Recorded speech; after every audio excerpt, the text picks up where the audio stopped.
Comment s'intégrer facilement en entreprise? Comment gagner la sympathie de votre manager, de vos collègues ou même de vos collaborateurs? Si vous posez l'une de ces questions, cette vidéo est faite pour vous. Bonjour famille, j'espère que vous allez bien. Dans cette vidéo, nous allons parler de comment vous intégrer facilement en entreprise, comment vous adapter facilement à un nouvel environnement de travail. Et pour répondre à ces questions, je vous proposerai 2 livres. Vous allez me dire, mais c'est quoi ces livres? Je sais que la majeure partie d'entre nous n'aimons pas lire. C'est une réalité. Mais vous allez voir que ces livres sont des pépites. Alors, le premier livre, c'est Comment se faire des amis de Dale Carnegie. Vous en avez déjà entendu parler certainement. Ce livre est une pépite. Et dans ce livre, vous aurez des exemples précis. Le deuxième livre, ce sont les 48 lois du pouvoir de Robert Greene. Et je vais vous expliquer en détail, à travers des exemples précis, l'applicabilité de ces livres. Alors, prenons le premier livre, Comment se faire des amis de Dale Carnegie. Il parle de comment gagner la sympathie des autres. Il explique dans son livre que l'homme aime avoir et recevoir l'attention des autres. Prenons un exemple. Imaginons que vous avez une photo de classe, une ancienne photo de classe, de lorsque vous étiez élève au primaire. Si vous avez cette photo entre votre main, qui allez-vous chercher en premier? C'est vous, n'est-ce pas? Vous allez vous chercher en premier, avant de chercher votre voisin, avant de chercher votre meilleur pote du primaire. Mais pourquoi vous le faites? Vous le faites de manière inconsciente, mais pourquoi vous le faites? Vous le faites parce que vous aimez vous valoriser. Vous le faites parce que vous aimez être au centre de l'attention. Et je vous le dis, votre entourage aura ce même réflexe. Donc c'est important de comprendre cela. Et si vous le comprenez, votre perception avec les autres va changer. Je sais que souvent, que ce soit au travail, que ce soit à la maison, on a tendance à s'éloigner un peu des personnes qui parlent beaucoup. Des personnes qui passent le temps à parler seulement. On les fuit, n'est-ce pas? Parce qu'on trouve que c'est ennuyant. Mais imaginez-vous un seul instant que vous prenez votre temps, votre énergie pour écouter ce genre de personnes. Vous allez gagner sa sympathie. Parce que cette personne va se sentir écoutée à un point où elle va vous considérer, elle va commencer à vous accorder de la valeur.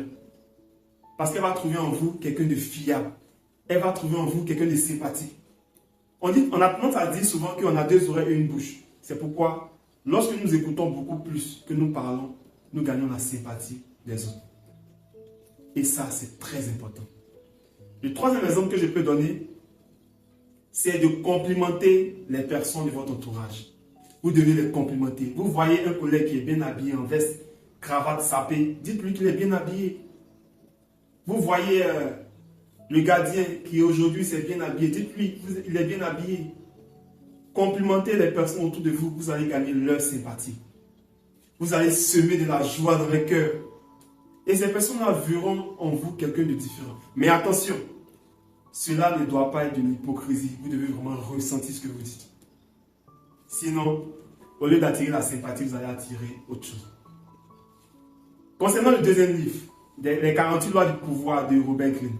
Alors, je vais vous parler de 2 lois principalement qui m'ont marqué, que j'ai appliquées et qui m'aident jusqu'à aujourd'hui. La première loi, ne surpassez jamais le maître. Jamais. Il ne faut jamais surpasser le maître. Et quel exemple précis je peux donner? Je me rappelle un jour, le PDG étant en train de faire un bras de fer avec mon manager. Le PDG de l'entreprise avec mon manager étant en train de faire un bras de fer. Et mon manager a des biceps. Donc, ils ont commencé le bras de fer. Mon manager était sur le point de gagner. Et je sais qu'il a fait exprès de perdre. Et quand il a perdu, lui et le PDG, ils ont discuté après les parties. On s'est regardé et on a souri. En fait, il avait compris qu'il ne doit jamais surpasser le maître. Imaginons si l'instant qu'il avait gagné, le PDG n'allait pas apprécier. Même si le PDG n'allait pas lui dire, le PDG n'allait pas apprécier. Et quand le PDG n'apprécie pas, tu vas apprécier. Donc, c'est important de ne jamais surpasser son maître. Même si vous avez des compétences, restez dans l'ombre. Parce que vous allez attirer, pas de la sympathie, mais vous allez vous faire détester par votre manager, par votre maître. Un autre exemple précis, je discutais il y a 1 à 2 semaines avec un cadet de l'école et voici ce que le cadet m'a expliqué. L'entreprise dans laquelle mon cadet est, il y a le boss et il y a lui son manager. Donc un jour, le manager a décidé de favoriser mon cadet en lui permettant de faire une présentation devant le boss. Et lorsque son manager et lui sont arrivés, le boss a préféré que son manager fasse la présentation. Bon, mon cadet était un peu déçu parce qu'il s'était vraiment préparé. Et lorsque son manager a fini de faire la présentation, le boss a demandé à mon cadet, est-ce qu'il a quelque chose à ajouter? Bien sûr qu'il avait quelque chose à ajouter, bien sûr qu'il avait des choses à compléter, mais il a préféré ne rien dire. Et je lui ai dit, tu as bien fait. Parce que s'il le faisait, il pouvait certes attirer la sympathie du boss, mais il allait se faire détester par son manager. Il allait montrer qu'il connaît plus que son manager. Et n'oubliez pas la première loi, ne surpassez jamais le maître.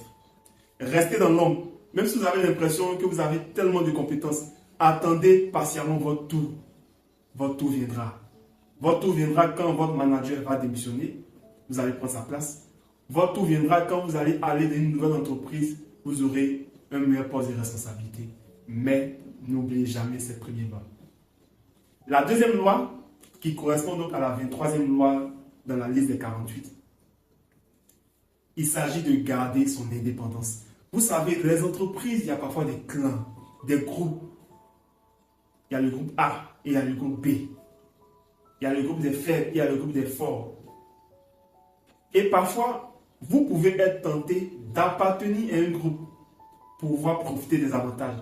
C'est une erreur monumentale. Gardez votre indépendance. Sympathisez avec les deux groupes. Parce que si vous faites le choix d'intégrer le groupe A, si le groupe A est le groupe des faibles, vous n'allez pas prospérer. Si vous intégrez le groupe B, vous allez certes prospérer, mais la roue tourne. Et si la roue tourne, et que le groupe A devient le groupe fort, vous allez vous faire saboter. Vous allez vous faire descendre. Donc, il est très important de comprendre que vous ne devez pas intégrer des groupes. Vous devez garder votre indépendance. Vous devez sympathiser avec les deux groupes. Vous devez vous tisser des amitiés solides avec les deux groupes. Comme ça, peu importe le groupe qui est devant, vous serez favorisé.